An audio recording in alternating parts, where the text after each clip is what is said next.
I tell you guys all the time that every haul has a story, but sometimes those stories have some pretty incredible plot twists. Today is a story of one of those hauls, so sit back, grab some snacks, and enjoy some story time with Brickitect. Our story begins with Greg and Clark sitting in Clark's doctor's office waiting for Clark's appointment. And I happen to get my phone out and I get on Instagram, as I sometimes do. And I'm looking through my messages and I try to get on there to reply to people. So if you want to message me on Instagram, it's brickitect. I'm looking at messages and I see one from a person's name that I recognize that watches our channel quite often. So I click on it. And he says that he's looking to sell some of his Lego collection and has a series of photos on there. And I know I'm supposed to be selling my Lego stuff, at least in some cases, trying to clear things out. Sometimes you just gotta look, right? So I'm looking through these photos and there's something that I see that I have been wanting for a very long time that I haven't come across on a deal, but I'm really interested in it. So I message him and say, I'm interested in that set, and I ask him how much he wants for it. He tells me a price and I'm like, dude, no, that is way too low, but he insists that he's gonna sell it to me for that. And he asks if there's anything else that I like. So I see a couple other things and I'm like, yeah, I like that. And he's like, you know what, I'll just throw it all in and I'll ship it out to you, which is what this box is right here, but we'll get to that. This was Friday afternoon and we fast forward now to a little bit later that evening. He sends me a photo showing the mailing label, essentially showing me that he's shipping it out, which I think is really cool. And I go about my weekend and the beginning of my next week. On Wednesday, he messages me and asks me if I got it. And I look and it says that it's going to be delivered by the end of the day that day. So I let him know that and I told him that I'll pick it up Thursday morning, which is when I typically get all of our mail stuff, and we shoot mail time on Friday mornings. So this is where the plot twist comes in. I go to the post office on Thursday. It's actually in the afternoon, so plenty of time for it to get there. I check my little box, nothing in there. I check my big box. Sometimes they have like the extra ones, and there's packages, but it's not this particular package. So I go into the post office. I'm getting a phone call. I'll be right back. Where was I in the story that you just left off 1 second ago that was actually like 15 minutes ago for me? I think I was at the post office on Thursday and I'm trying to find out where my package is. So I'm like, my package isn't here. Where is it? So I give the guy at the post office the tracking number, which was from the photo of the mailing address from Instagram. And he looks it up and it says that it was delivered by UPS to the front door, left near the front door. And I'm like, I didn't see a package on my front door, but nonetheless, I take his word for it. I come home, look on my front porch, nothing there. So at that point, I'm very concerned. I feel like maybe my package was delivered to another address or something like that, or maybe my neighbor has it. I don't know. I call UPS to start a claim and be like, where is it? I really need this thing because it's super awesome. They tell me, and this is this is where things get really weird. The lady that I talked to tells me that it was delivered, but it was delivered to a secure location. And I'm like, what does that mean? And she's like, well, it was delivered to a secure location. I said, can you tell me the address? She says, no, I can't tell you the address. I'm like, does it mean that it's at a UPS store or something like that? And she says, yes, it'll be delivered tomorrow, which would have been Friday, last Friday. So I'm okay with that. I'm like, all right, it's a UPS store. It didn't go to my neighbor and their kids aren't playing with it right now, so we're good. I'll wait until tomorrow. Tomorrow comes, still no package on my porch, still no package anywhere. So I start checking through the emails that they sent me regarding this claim. And in one of the emails, it says the address that it was delivered to, which is in my town. And I'm like, that's definitely not my address. So I start doing some reverse engineering on Google where I typed that address in and tried to find the owner's name, which I was able to find. Apparently this guy had his business and his home number was on his business card, which was scanned into Google along with his cell phone. I tried the home number, disconnected. I tried the cell phone number and I got him. And I happen to see, as I'm looking all this stuff up, that his post office box under his addresses or previous addresses, his post office box, at least previous to this, was P.O. Box 645, which happens to be my post office box. So I call this guy up. He answers his cell phone and I say, sir, I explained the whole situation to him. I'm not going to tell you all again because you just heard it. He's like, yeah, I don't think there was a package on my porch. I haven't been home today. I said, it was delivered on Wednesday. It was delivered 2 days ago. And he's like, yeah, we have a lot of stuff on our porch. I didn't see it. I've got 2 kids though, and they get packages sometimes. And that's when immediately I knew that my package was forever gone.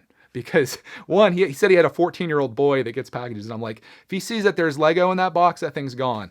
But nonetheless, he tells me that he's going to go home and look for it. And I'm like, okay, I have some hope here.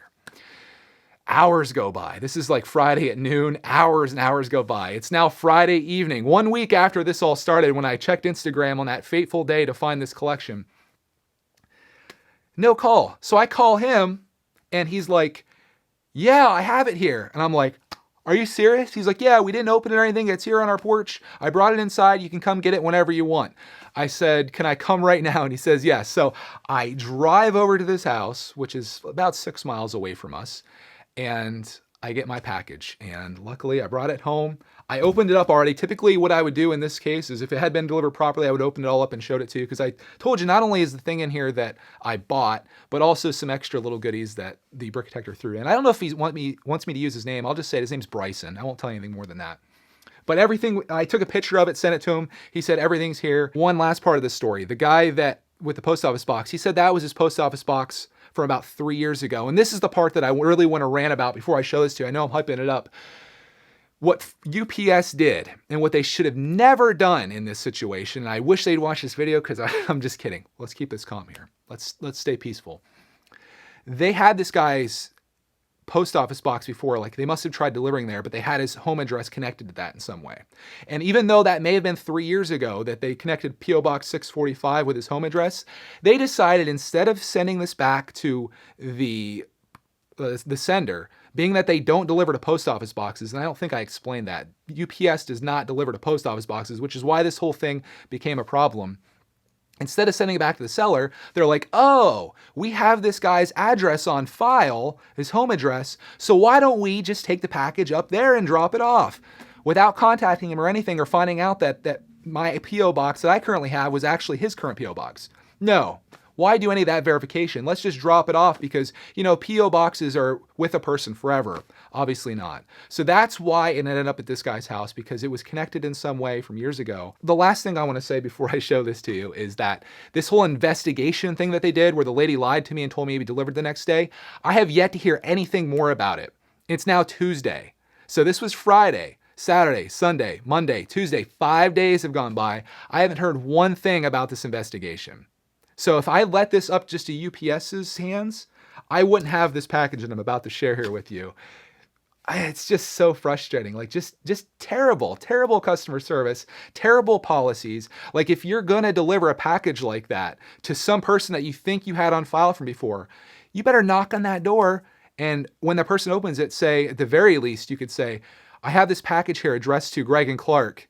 Are you Greg and Clark? And if they say yes and you have them sign for it, that's kind of on them for being a liar, but at least you did your due diligence in trying to get it to the right person as opposed to just dropping it off at some random stranger, because this could have not been mine. If my scenario that I had in my mind when I talked to the guy, and as sketchy as it seemed, which he did actually turn out to be a nice guy, if that had actually played out the way that it seemed like it was going to, this would have been gone. I wouldn't have had this. They would have stolen it, and that would have been the end of it. UPS would have, I guess, given a refund of whatever the cost of this package is, the contents to the seller, but it's one of those things that you just can't replicate. Like this isn't like a package from Amazon that they just send me another thing. But yeah, that's the story behind the whole UPS thing and why I'm super frustrated with them. I definitely consider this to be their fault. But nonetheless, I do have my package here thanks to my detective work, being a complete stalker and creepster online and finding this guy's cell phone number and calling him and going all out and having to call him multiple times to try to finally track it down. But I got my stuff. Let me show you what's in here. So this is the package. I'm going to move these boxes out of the way just for right now. We're going to talk about those in a second. I'm going to show you the thing that I was super interested in getting. And here's a little note. I haven't done any of this yet. I just kind of wanted to make sure it was all there before I did anything too crazy. But this says, thank you. Hey, Greg and Clark, I watch your videos every day. I hope you enjoy your Ferris wheel and extra goodies I've included. Thank you for providing me with so much entertainment over the years.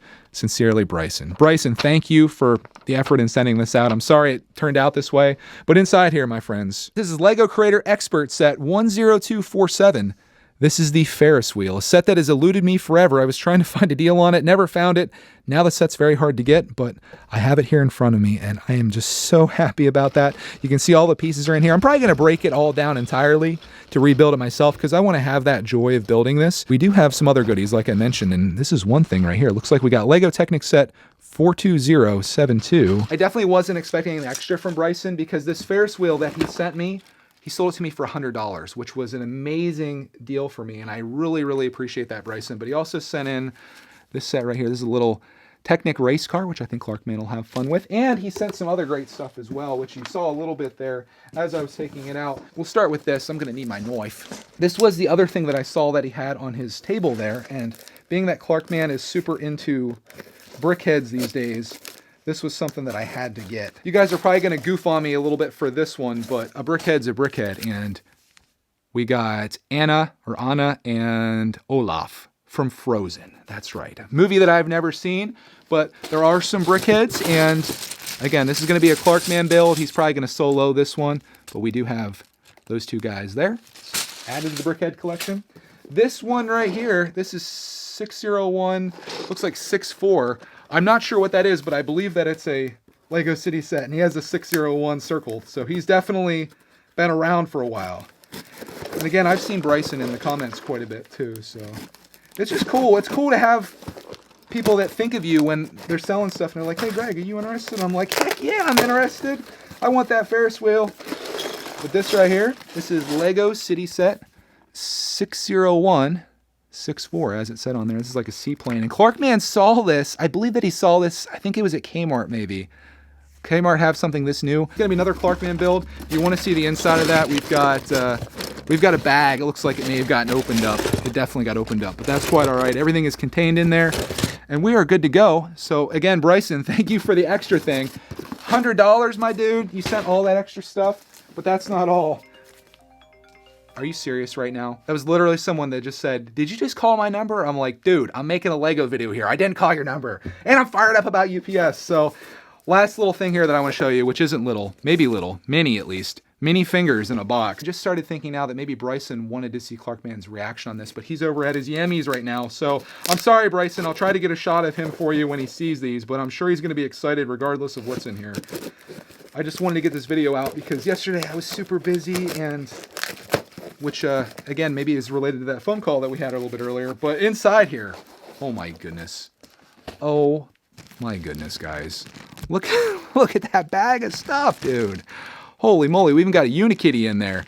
We've got Sweet Mayhem. We've got some Emmets on Emmets. How about that? I'm going to save this to open this up so Clarkman can do that. I'll actually put that in the next video or another video. And we've got another bag. Another one. Another one. We've got a whole nother bag of stuff here. We started this video talking about the story of this haul. I guess this is the end of the story, and this story ends on a note of guilt. I feel super guilty about buying all of this for $100 because it just doesn't even seem right. I think it may actually be worse because I think this set might be in here too, which I'm gonna have to... It got worse, guys. So not only do we have Turtles set 79119, we of course have the Ferris wheel, which is the thing that I bought. We've got just tons and tons of minifigures. We've got Anna and Olaf, or Anna and Olaf. Don't come at me, Frozen detectors. We've got the seaplane. We've got a Technic set. I mean... Jeez Louise. I'd say one of the biggest things that I've learned in the last 2 years of running this channel is that you can never underestimate the generosity of brickitectors, because even when you're buying something from them, they still just go all out for you. And Bryson, I want to thank you so much for doing this for me. You're a good man. Thank you for everything that you've went through to get this to me, and I'm sorry for the stress of the UPS thing. It was just it was a nightmare that's now been resolved, and I'm looking forward to building all this fun stuff. Clarkman's gonna be building some of it as well, and of course, I'm going to be building the Ferris wheel, and I'll bring you guys along with me on that. And I'm hoping to power that thing up, and maybe we'll put all these guys on there and take them for a ride. Speaking of rides, this one's over. Hope you enjoyed Storytime with Brickitect. If you did, leave a like down below. Thank you guys so much for watching. And as always, next video. Thank you, Bryson. Thank you. Thank you.